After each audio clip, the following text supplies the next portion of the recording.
네, 오늘은 10월 21일 월요일입니다. 믿고 행하십시오 라는 제목입니다. 믿고 행하십시오. 말씀은 히브리서 11장 29절 말씀입니다. 믿음으로 그들은 홍해를 육지같이 건넜으나 애굽 사람들은 이것을 시험하다가 빠져 죽었으며. 아멘. 믿음으로 그들은 홍해를 육지같이 건넜으나 애굽 사람들은 이것을 시험하다가 빠져 죽었으며. 모세와 이스라엘 자손이 홍해 앞에 있었을 때 모세는 하나님께 도움을 구하는 기도를 시작했습니다. 하지만 하나님께서 그의 기도를 멈추시며 명령하셨습니다. 여호와께서 모세에게 이르시되 너는 어찌하여 내게 부르짖느냐.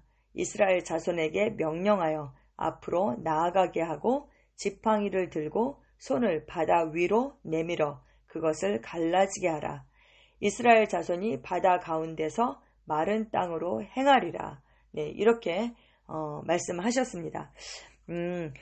이스라엘 백성들이 출애굽을 했죠. 그리고 홍해 앞에 서게 되었습니다. 그때 그들이 너무나도 두려웠습니다. 바로의 군대가 그들을 쫓아오고 있었습니다. 그런데 그들 앞에 홍해가 있었죠. 이스라엘 자손이 심히 두려워서 여호와께 부르짖었다. 이렇게 말씀하고 있습니다. 그런데 하나님께만 부르짖은 것이 아니라 그들이 원망불평했습니다. 애굽에 매장지가 없어서 우리를 이끌어내어서 광야에서 죽게 하느냐. 우리가 차라리 애굽 사람을 섬기는 것이 광야에서 죽는 것보다 낫다. 우리를 죽이려고 여기까지 이끌고 왔느냐. 그러면서 막 불평했습니다. 그때 모세가 백성에게 말했습니다.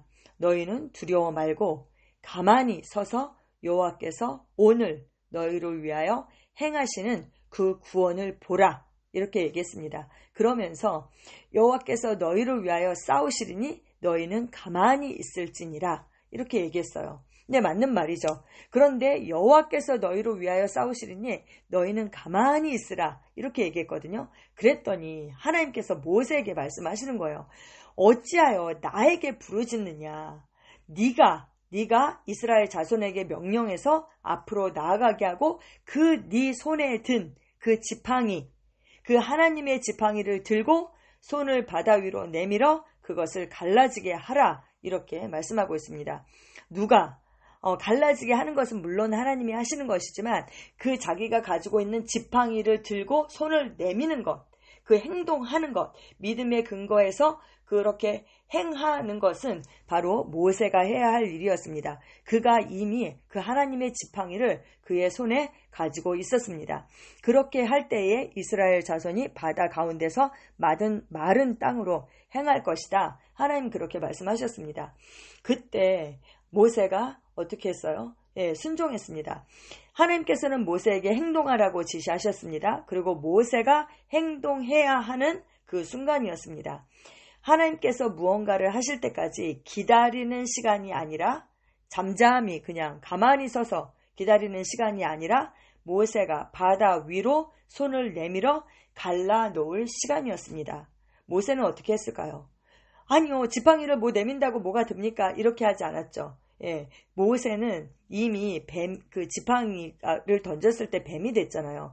뱀의 그 꼬리를 잡을 때, 예, 그는 이미 정말 순종의 사람이었고, 그때부터 그 지팡이는 더 이상 모세의 지팡이가 아니라 하나님의 지팡이가 되었습니다. 모세는 하나님께서 그렇게 지시하시자 그렇게 했고, 홍해가 기적적으로 갈라졌습니다. 만일 모세가 주님, 그럼 이 바닷물은 어디로 갑니까? 물은 어딘가로 흘러가야 하지 않습니까? 라고 묻기 시작했다고 상상해 보십시오. 그러면 기적이 일어나지 않았겠죠. 하지만 성경은 모세와 이스라엘 사람들이 홍해에서 이집트인들로부터 기적적으로 구출된 후 부른 찬양의 노래에서 물이 어떻게 되었는지 보여줍니다. 물이 쌓여서 벽처럼 그렇게 세워졌습니다. 출애굽기 15장 8절에 한글 흔적력으로 이렇게 나와 있습니다. 주의 콧구멍에 거센 바람에 물들이 함께 모이되 큰 물들이 산더미같이 똑바로 일어서고 깊음들이 바다의 심장부에서 엉겼나이다. 네, 이렇게 말씀하고 있습니다. 여러분, 믿을 때 너무 많은 질문을 하지 말고 행동하십시오. 우리가 내 경험으로 보면 말도 안 되죠. 아니 이 바닷물이 다 어디로 가 진짜 막 이렇게 내 혼으로 경험으로 내 생각으로 어떤 내 기준을 가지고 과학적 사고를 가지고 하나님께서 뭔가 말씀하실 때 그렇게 너무 많은 질문을 하는 것이죠. 그렇게 해서는 안 되는 것입니다. 말씀이 왔을 때 어떻게 해야 됩니까? 도저히 이성적으로는 이해가 안 되지만 마리아가 내게 말씀대로 이루어지이다 이렇게 고백했던 것처럼 말씀이 왔을 때 그것을 있는 그대로 받아들이고 어떻게 해야 돼요? 그것을 말함으로 풀어놓고 행동함으로 그 믿음을 풀어놔야 하는 것입니다. 아멘. 말씀에 따라 행동하십시오. 의심이 생긴다면 생각을 떨쳐버리고 내가 믿음으로 모든 것이 가능합니다. 라고 선포하십시오. 하나님의 진리를 말하십시오. 믿음의 말을 하십시오. 성령님께서 영감을 주신 말씀을 말하며 하나님께서 일하시는 것을 보십시오. 믿음은 말씀을 따라 도약하는 것입니다. 하나님께서 말씀하신 내용을 토대로 한 걸음을 내딛고 반대하며 대적하는 상황에 요동하지 말고 어떻게 합니까? 그 상황에게 선포함으로 그 상황을 변화시켜야 하는 것입니다. 아멘. 반대하며 대적하는 상황에 절대 요동하지 마십시오. 할렐루야. 아멘. 아멘. 아멘.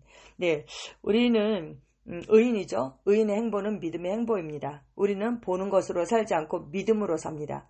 그런데 우리가 가진 그 믿음을 어떻게 역사하게 하는가? 그 믿음을 어떻게 풀어놓는가?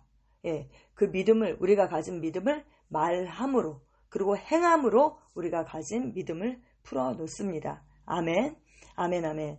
네, 우리가 너무나 잘 아는 마가복음 11장 23절 말씀입니다. 내가 진실로 너에게 이르노니 누구든지 이 산더러 들려 바다에 던져지라 말하며 그 말하는 것이 이루어질 줄 믿고 마음에 의심하지 아니하면 말한 그대로 되리라. 아멘. 아멘. 아멘. 모세는 그 하나님의 지팡이를 가지고 있었어요. 그래서 그가 그 하나님의 지팡이를 그 귤을 내밀었어야 합니다. 그때 내밀었을 때 손을 바다 위로 내밀었을 때 그것이 갈라지는 역사가 있었습니다. 그런데 여러분 아세요? 우리도 바로 그 주의 권능의 귤을 가지고 있습니다. 그 권능의 귤, 시편에는 이제 권능의 귤다 이렇게 표현을 하고 있거든요. 그 지팡이 귤자예요. 지팡이 귤. 권능의 지팡이를 우리가 가지고 있습니다. 그 권능의 지팡이가 무엇입니까? 바로 우리 입술에 있는 하나님의 말씀. 예, 그것이 바로 권능의 귤입니다. 우리가 그 지팡이를 가지고 있음에도 불구하고 그냥 지팡이를 사용하지 않는다면 정말 계속 하나님께서 역사해 주시기만을 바라고 쳐다보고 있는 거죠. 모세가 그 하나님의 지팡이를 가지고 있음에도 불구하고 그랬을 때 하나님께서 어떻게 나에게 부르짖느냐? 네가 그 지팡이를 내밀어서 그 바다 위로 내밀어서 그것이 갈라지게 하라. 네가 갈라지게 하라. 그렇게 말씀하시잖아요. 네, 우리 입술에 있는 그 하나님의 그 권능의 큐, 그것을 우리가 사용해야 하는 것입니다. 아멘. 그래서 우리가 이 산더러 들려 바다에 던져지라 말하며 그 말하는 것이 이루어질 줄 믿고 마음에 의심하지 아니하면 그대로 된다. 성경에 그렇게 말씀하고 있습니다. 아멘. 야고보서 1장 22절에서 25절입니다. 너희는 말씀을 행하는 자가 되고 듣기만 하여 자신을 속이는 자가 되지 말라. 아멘. 누구든지 말씀을 듣고 행하지 아니하면 그는 거울로 자신의 생긴 얼굴을 보는 사람과 같아서 제 자신을 보고 가서 그 모습이 어떠했는지를 곧 잊어버리거니와 자유롭게 하는 온전한 율법을 들여다보고 있는 자는 곧 듣고 잊어버리는 자가 아니요 실천하는 자니 이 사람은 그 행하는 일에 복을 받으리라 말씀하고 있습니다. 할렐루야. 아멘. 네, 우리는 말씀을 행하는 자입니다. 듣기만 해서 그냥 자신을 속이는 자가 아닙니다. 그런데 우리가 그 행하는 자가 되기 위해서는 어떻게 해야 하는가? 네, 온전한 율법을 들여다보고 우리를 자유케 하는 그 온전한 율법을 들여다봐야 합니다. 하나님의 말씀을 묵상하고 그렇게 할 때 그리스도 안에 있는 나는 이러한 자구나. 그리스도 안에서 나는 이러한 것을 가지고 있구나. 그리스도 안에서 나는 이것을 행할 수 있구나 라는 것을 우리가 정확하게 알게 되고 그렇게 알 때에 나는 그러한 삶을 당연히 살게 되는 것이죠. 그래서 정말 우리가 행한다. 그 사람이 행하는 일에 복을 받는다. 이래서 자꾸 뭔가를 행하려고 하는데 초점을 두는 것이 아니라 그 자유케 하는 온전한 그 율법을 들여다보고 그 들여다보는 일에 우리가 힘을 써야 하는 것입니다. 그렇게 할 때 나는 마땅히 그리스도 안에서 나는 이러한 자이기 때문에 이렇게 행하는 것이 마땅하다. 예, 그렇게 되어지는 것입니다. 그래서 성경은 말씀하고 있습니다. 자유롭게 하는 온전한 율법을 들여다보고 있는 자는 듣고 잊어버리는 자가 아니요 실천하는 자니 이 사람은 그 행하는 일에 복을 받으리라. 아멘. 네, 그리스도는 어떻게 삽니까? 성령 안에서 기도합니다. 그리고 말씀을 묵상합니다. 그 묵상한 말씀을 어떻게 합니까? 말씀을 선포함으로 우리는 상황을 바꾸고 그 하나님의 말씀으로 우리의 인생을 창조합니다. 아멘, 아멘. 우리는 한 분 예수 그리스도를 통하여 생명 안에서 왕노릇하는 자들입니다. 왕노릇을 어떻게 합니까? 말로 하는 것입니다. 말로. 그래서 믿음 충만한 말로 우리의 믿음을 풀어놓고 행함으로 우리는 우리의 믿음을 풀어놓습니다. 아멘. 함께 기도하시겠습니다. 사랑하는 아버지, 나의 믿음을 세우고 내 영을 강건하게 하는 말씀에 감사드립니다. 나는 상황에 흔들리기를 거절합니다. 나는 믿음으로 행하고 보는 것으로 행하지 않습니다. 나는 성령의 능력으로 말미암아 이 세상의 요소들과 세력들을 정복합니다. 나는 항상 어디에서나 승리하며 그리스도의 복음의 축복으로 내 세상에 영향력을 끼칩니다. 예수 이름으로 기도합니다. 아멘.